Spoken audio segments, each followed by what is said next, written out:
Bismillahirrahmanirrahim. Assalamu alaikum. This is my second question on FAR 1 Statement of Changes in Equity.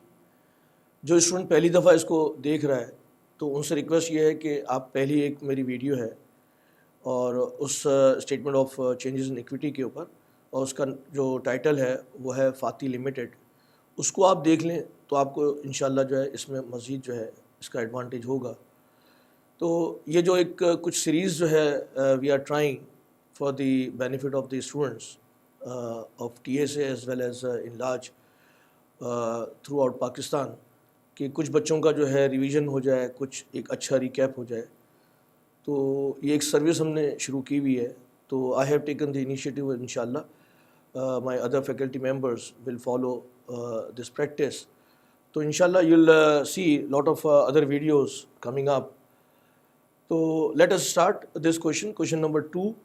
Or again, in order to save your time, what I have done is इसका format मैंने जो है बना लिया, जैसे आप यहाँ पे देख रहे हैं कि इसका फॉर्मेट जो है वो एक हॉरिजॉन्टल फॉर्म में आपका ये बनेगा या टैबुलेटेड फॉर्म में, और इसके कॉलम्स जो हैं वो डिपेंड करते हैं कि आपके पास बैलेंसेस कौन कौन से हैं। तो if you see the balances, तो हमारे पास 4 बैलेंसेस हैं और एक टोटल का कॉलम।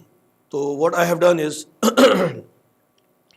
कि इनके बैलेंसेस जो है यहाँ पे मैंने पुट कर दिए हैं। इफ़ यू सी, तो ओपनिंग बैलेंसेस यहाँ पे 2,50,000, इसी तरीके से इसका शेयर प्रीमियम का जो है 40,000, surplus on revaluation is 60,000, retained earning is 1,20,000 and total is 470। Let us start the question. लेकिन सवाल क्या कहता है आपको कि the directors have proposed the directors have proposed the final dividend on second dates। देखें डेट्स जो है हमेशा से आपको गौर से देखना बहुत ज़रूरी होता है, इस कदर इसकी इम्पोर्टेंस होती है फाइनेंशियल स्टेटमेंट में। जहाँ पे भी डेट्स आए यू कैन नॉट स्किप। आपसे ये रिक्वेस्ट करूँगा कि जब भी डेट आए उसको अंडरलाइन करें और उसको अपनी ईयर एंड से कंपेयर करें। तो आपकी बहुत सारी मिस्टेक्स जो कि नहीं करनी चाहिए वो आप अगर अवॉइड कर सकेंगे तो जो मार्जिनली जो बच्चा फेल होता है तकरीबन 45 to 50 मार्क्स वो क्रॉस करके जो है वो लाजमी पास हो जाएगा।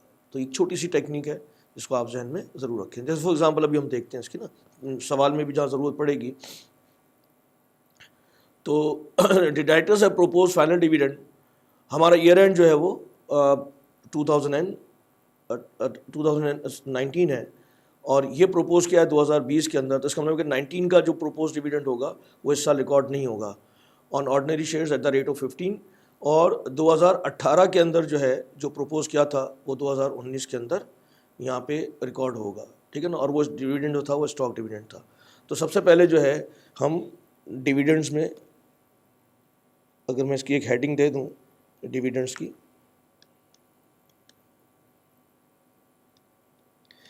तो सबसे पहले हम नॉर्मली रिकॉर्ड करते हैं फाइनल डिविडेंड। और ये फाइनल डिविडेंड कौन सा है? स्टॉक डिविडेंड है। और इसका रेट कितना है?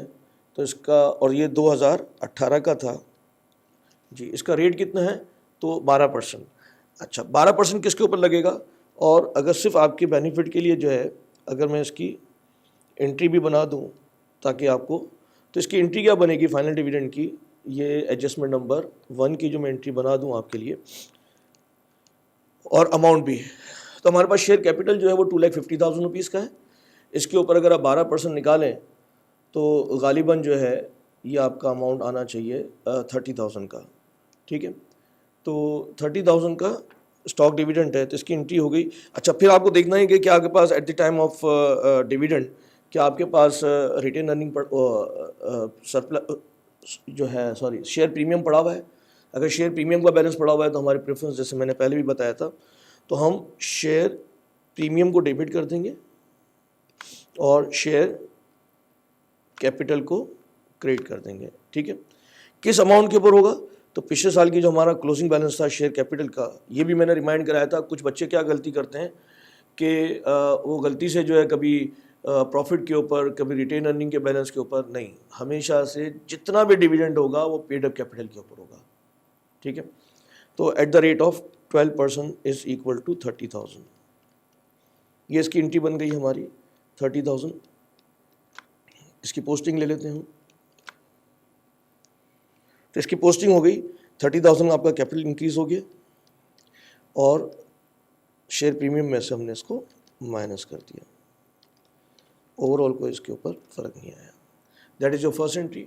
देन इसके बाद on 1 July interim dividend was declared, ठीक है।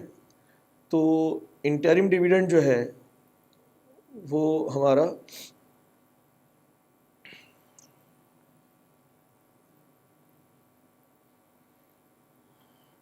इंटरिम डिविडेंड हम ले लेते हैं 2019 का। इंटरिम डिविडेंड के बारे में मैंने आपसे बताया था कि जिस साल का डिविडेंड होगा वो उसी साल इसकी रिकॉर्डिंग होगी। तो इंटरिम डिविडेंड, अच्छा कुछ भी ना लिखा हो तो कैश डिविडेंड, तो आप देखें इसके साथ कुछ भी नहीं लिखा हुआ। तो इंटरिम डिविडेंड 2019 का एट द रेट ऑफ 10%। जी, अब अगर आप ज़रा सा कैलकुलेट करके अपने उसमें देखें तो ये किस अमाउंट के ऊपर होगा, ठीक है ना। This is very important. तो at the time of interim dividend how much capital is there, क्योंकि वो तो फाइनल डिविडेंड, तो हमारे पास कैपिटल जो हो गया है वो 2,80,000। इसके ऊपर अगर आप 10% डिविडेंड लगाएं तो ये अमाउंट आ रहा है 28,000 रुपीज़। तो इसकी एंट्री हो जाएगी आपकी retained earning is debited and cash या बैंक इज क्रेडिटेड। सॉरी, यहाँ पे 28,000 से माइनस हो जाएगा। बात समझ में आ रही है आपको।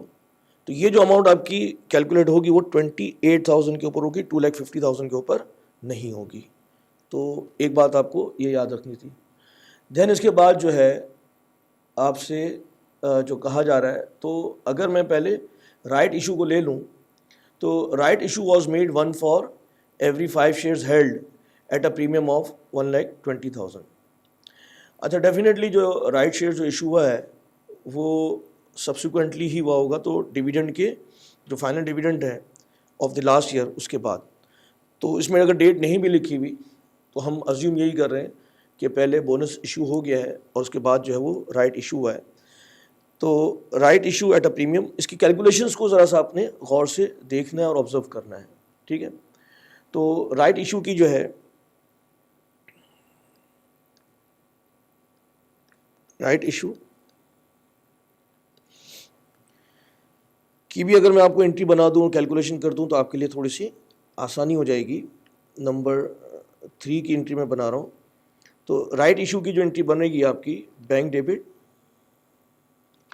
अच्छा, कुछ स्टूडेंट जो है ना राइट इशू को बोनस इशू से कंफ्यूज करते हैं। Bonus issue is the distribution of profit, right issue is the fresh issue. इसको राइट इशू क्यों कहते हैं?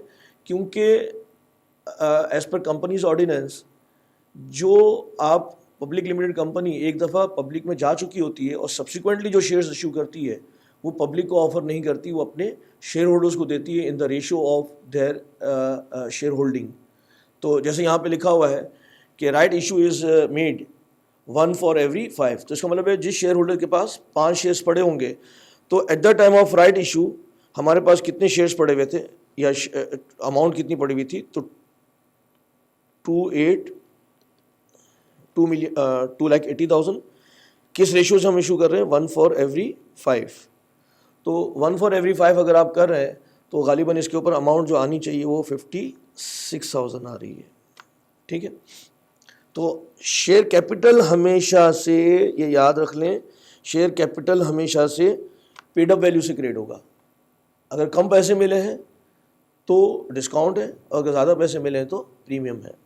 तो शेयर कैपिटल रुपीज़ 56,000 का, और प्रीमियम की अमाउंट कितनी है? तो अगर प्रीमियम की अमाउंट आप देखें तो प्रीमियम एट द रेट, अच्छा 1 मिनट के लिए मैं आपसे ये रिक्वेस्ट करूंगा कि प्रीमियम की अमाउंट आप खुद कैलकुलेट करें और देखें कि आपने गलती करनी है लाजमी। तो ज़रा सा कैलकुलेट करें और इसको पॉज करें और फिर इसके बाद उसको दोबारा जो है स्टार्ट कीजिए कि देखें कि आपने अमाउंट, और ये गलती एक दफ़ा कर लें। जब आप ये मिस्टेक कर लेंगे तो फिर इंशाल्लाह आप कभी भी ये मिस्टेक नहीं करेंगे। इसकी वर्डिंग को बड़े गौर से पढ़ना है। क्या लिखा हुआ है? Every 5 shares held at a premium, अगर मैं लिखता ना इशूड एट ₹120, तो इसका मतलब है कि 120 में मैंने इशू किया हुआ है, 20 रुपये इसका प्रीमियम है, क्योंकि पेड अप वैल्यू जो है, इसकी पार वैल्यू जो है वो 100 रुपये है, तो 20 रुपये आपकी। लेकिन यहाँ पे क्या कह रहे हैं, एट अ प्रीमियम ऑफ 120, इसका मतलब है कि प्रीमियम 20 नहीं है, 120 है। तो जब इस किस्म की वर्डिंग एग्जाम में भी एक दफ़ा आई थी, और जब मैं स्टूडेंट्स को करवाता हूँ अपनी क्लासेस के अंदर, तो स्टूडेंट जो है वो 20 रुपये प्रीमियम ले लेता है, ठीक है ना। ये कॉमन मिस्टेक है।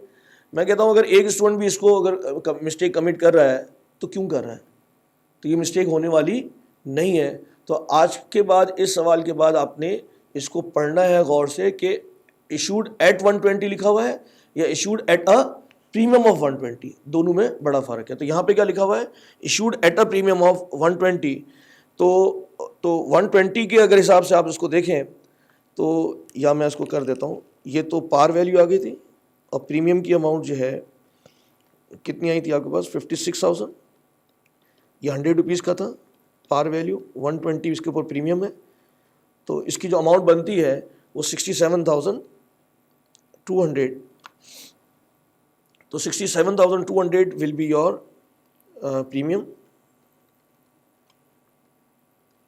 67,200, और टोटल अमाउंट जो आपकी बन जाएगी वो 123,200। ठीक है, तो ये याद रहेगा, छोटी छोटी सी मिस्टेक्स हैं, वही मैं इसको रिमूव कराना चाह रहा हूँ कि आपकी ये मिस्टेक्स जो हैं वो अवॉइड हो जाएं।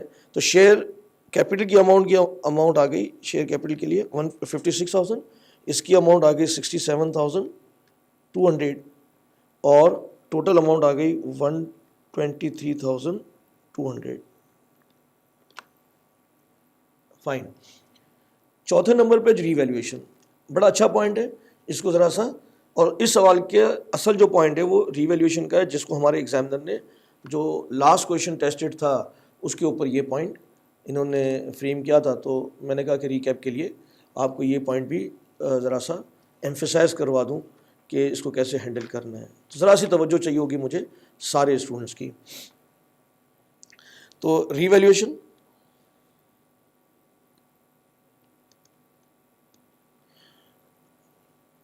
अच्छा, ऊपर जो आपको बताया हुआ है अगर रीवैल्यूएशन का, उसने कहा था कि लैंड के ऊपर रीवैल्यूएशन की अमाउंट है वो सरप्लस का जो अमाउंट है वो 35,000 है, और बिल्डिंग का जो है वो 25,000 है। अच्छा, इसमें एक चीज़ और है कि अगर आप देखें तो यहाँ पे लास्ट एडजस्टमेंट को मैं पहले पिक कर लेता हूँ ताकि आपको थोड़ा सा इस सवाल के अंदर इन हो जाए आप। तो पहले लास्ट एडजस्टमेंट को उठा लेता हूँ, एडजस्टमेंट नंबर नेट प्रॉफिट को पहले ले लेते हैं हम यहाँ पे, उसकी वजह मैं आपको अभी थोड़ी देर में बताता हूँ। तो net profit for the year is rupees 48 million, 48 million.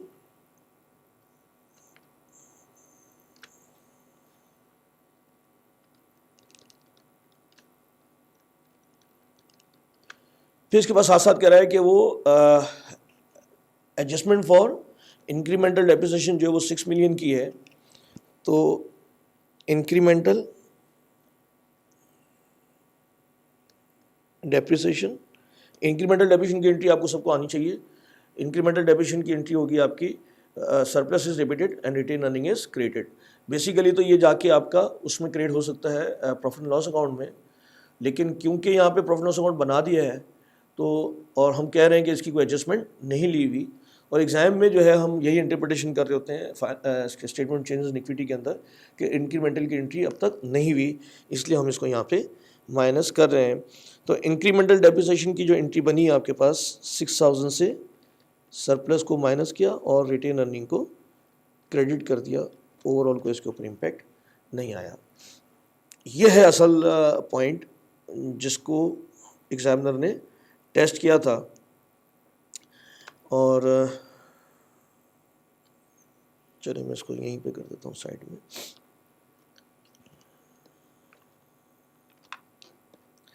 अच्छा, अब ज़रा तवज्जो चाहिए मुझे।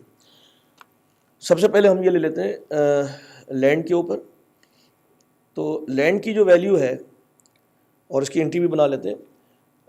लैंड की वैल्यू जो हमारे पास उसमें सरप्लस की बैलेंस जो दिया हुआ है वो 35,000 का दिया हुआ है, और यहाँ पे वो कह रहा है कि रीवैल्यूड अमाउंट जो है और लैंड की जो अपनी जो कॉस्ट है या रीवैल्यूड अमाउंट है वो 85,000 है, और साल के आखिरी में इसकी अमाउंट हो गई है 72,000। तो जब ये 72,000 हो गई तो इसका मतलब क्या हो गया कि चलो मैं कैलकुलेट कर देता हूँ। लैंड की जो बुक वैल्यू थी वो कितनी थी, 85,000, और इसके ऊपर जो है इसकी फेयर वैल्यू जो आ गई साल के आखिरी में वो आ रही है ₹72,000। इट मीन्स कि आपका इसका जो डिक्रीज़ हो रहा है वो अमाउंट 3 और 1 13,000 से जो है वो इसका अमाउंट कम हो रहा है। तो इसकी एंट्री क्या हो जाएगी? तो इसकी एंट्री जो है, यस कोई बताएगा? ज़रा सा अपने दिमाग में जोड़ दें, और ये गलती नहीं होनी चाहिए। तो इसकी एंट्री हो जाएगी आपकी, क्योंकि इस लैंड के ऊपर पहले अपवर्ड रिवैल्यूएशन हुआ है तो हम उसी से इसको एडजस्ट करेंगे। तो इसकी एंट्री हो जाएगी surplus account is debited and assets account जिसका नाम है लैंड इज क्रिएटेड बाय 13,000। चलें पहले हम इसकी पोस्टिंग ले लेते हैं, ये आसान काम था। तो रीवैल्यूएशन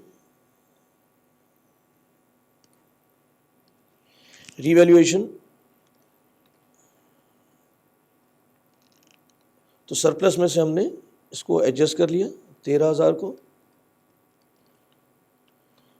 और assets account will be credited, तो यहाँ पे 13,000 से माइनस हो गया। ये हमारा पहला। दूसरा जो है बहुत इंपॉर्टेंट है, बहुत ही ज़्यादा इंपॉर्टेंट है। अब जो गलती होनी है वो क्या होनी है वो ज़रा समझ लें, ठीक है। फिर हम ये देखते हैं कि देखिए जो ऊपर एक्यूमुलेटेड डेप्रिसिएशन है वो डेफिनेटली किसके ऊपर है, बिल्डिंग के ऊपर। लैंड जो है कुछ भी नहीं, और यहाँ पे बिल्कुल क्लियरली मेंशन हो गया है। तो अब अगर मैं ये देखूँ कि कॉस्ट ऑफ बिल्डिंग कितनी थी, कॉस्ट ऑफ बिल्डिंग जो हमारे पास थी वो है आपके पास 2,60,000, और इसके ऊपर एक्यूमुलेटेड डेप्रिसिएशन जो है वो कितना है। तो एक्यूमुलेटेड डेप्रिसिएशन इसके ऊपर जो पड़ा हुआ है वो कितना है,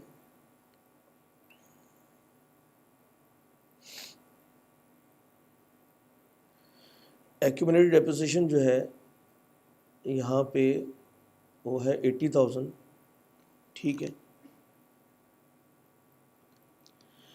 एक्यूमुलेटेड डेप्रिसिएशन 80,000, तो इसका मतलब है इसकी बुक वैल्यू जो हमारे पास आई वो है 1,80,000, और इसकी फेयर वैल्यू जो है ये बुक वैल्यू आ गई। फेयर वैल्यू इज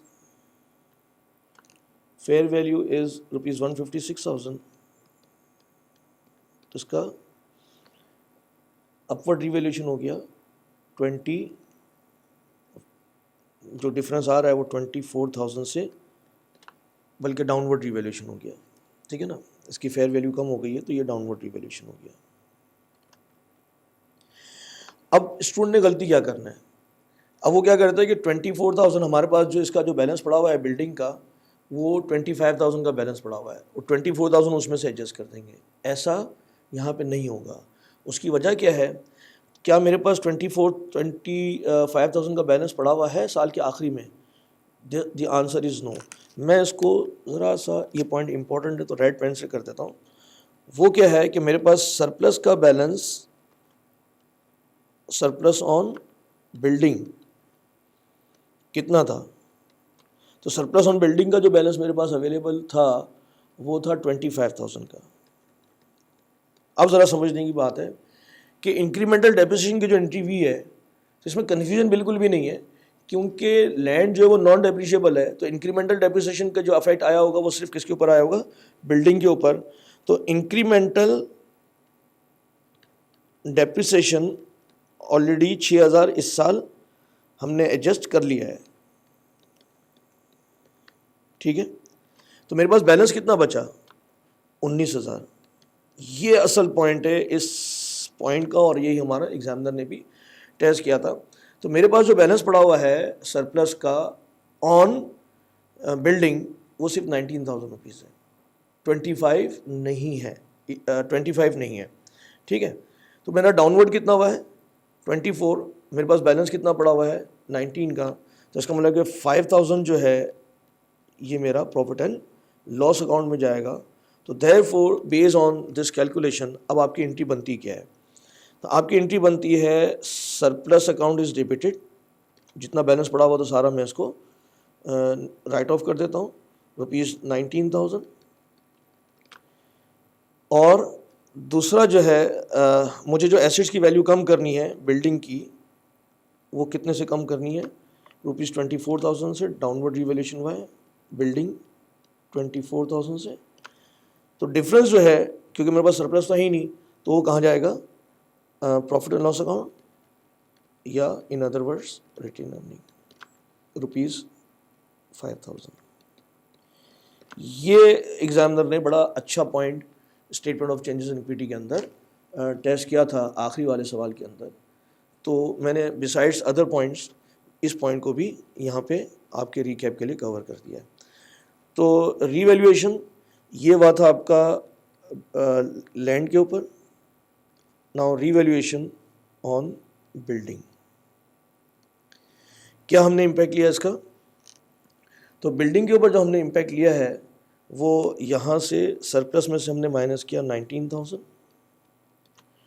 और रिटेन अर्निंग में से माइनस किया 5,000, और ऑल टुगेदर आपका माइनस हो गया ₹24,000। और हमने इंटरप्रिटेशन क्या की है कि इसका इफेक्ट अभी तक नहीं लिया हुआ। तो ये हमारा ऑल टुगेदर आपका, तो इसके अंदर 2-3 इम्पॉर्टेंट चीज़ें थी, मैं भी आपको फाइनली जो है दोबारा एम्फेसाइज कर देता हूँ ताकि ऑब्जेक्टिविटी ऑफ दिस क्वेश्चन जो है वो क्लियर हो जाए। इंशाल्लाह अगर आप ये 2 सवाल को जो है आप रिकैप कर लोगे तो आपका मैक्सिमम पॉइंट जो है वो इन 2 सवालात के अंदर कवर हो चुका होगा। देखें, there is no end to the world, probabilities, possibilities और बहुत सारी होती हैं। तो एग्ज़ाम में जितना आता है इतना आप अगर करके आ जाएं तो आपको उन पॉइंट्स के इंडिविजुअल मार्क्स ज़रूर मिल जाते हैं। तो अगर कोई पॉइंट नहीं आता एग्ज़ाम में, आप उसको वहीं पे बैठ के जितना आपको समझ में आता वो कर लें। अगर वो पॉइंट गलत होगा तो आपको पेनलाइज जो है वो सिर्फ उसी हद तक होगा, उससे ज़्यादा, और जो आपकी मिस्टेक होती है वो कैरी फॉरवर्ड भी नहीं होती। तो अगर आप पहला टारगेट ये बना दें कि आपको पूरा पेपर अटेम्प्ट करना है, और अगर कोई मिस्टेक्स हो गई तो उसे उस मिस्टेक की पेनल्टी उस हद तक ही मिलेगी। तो ये इसका टोटल आ रहा है। तो आपका इंशाल्लाह कभी भी पेपर, देखिए 50 नंबर आप लूज़ नहीं कर पाते अनलेस कि आप सवालात छोड़ के आ जाएं। तो यहाँ पे सबसे पहले तो हमने ये देखा कि डिविडेंड्स के हवाले से दोबारा रिकैप हमने किया यहाँ पे कि फाइनल डिविडेंड हमने ये रिकॉर्ड किया। फिर इसके बाद इंटरिम डिविडेंड जो हमने दिया हुआ है वो इन दोनों को अमाउंट को मिला के फिर हमने यहाँ पे इसको कैलकुलेट किया हुआ है।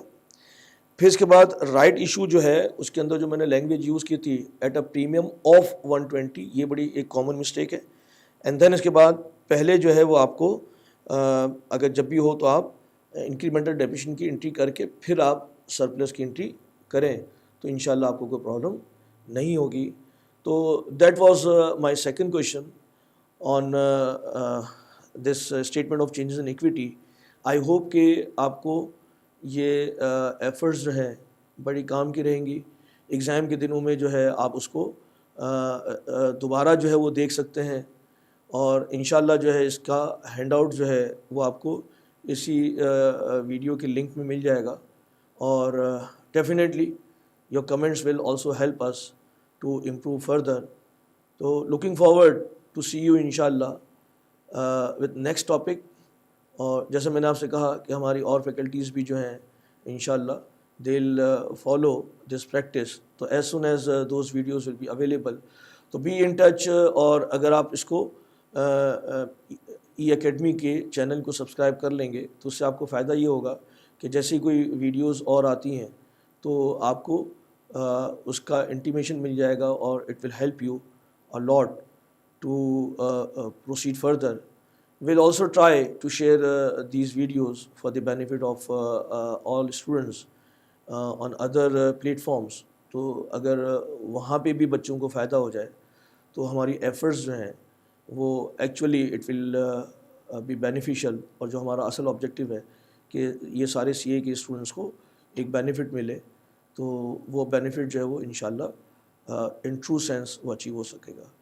तो आपको भी अगर इसका कोई बेनिफिट नज़र आ रहा हो तो you can even share those videos with your friends and your groups, तो उसमें और बच्चों को भी जो है इसमें फ़ायदा हो जाएगा। Your queries are welcome, and अगर कोई सजेशन हो तो definitely are will be handled, और उसको हम अगले वीडियोज़ के अंदर डेफिनेटली इनकॉर्पोरेट करने की कोशिश करेंगे। जज़ाकल्लाह, and do remember me in your prayers. अस्सलाम वालेकुम।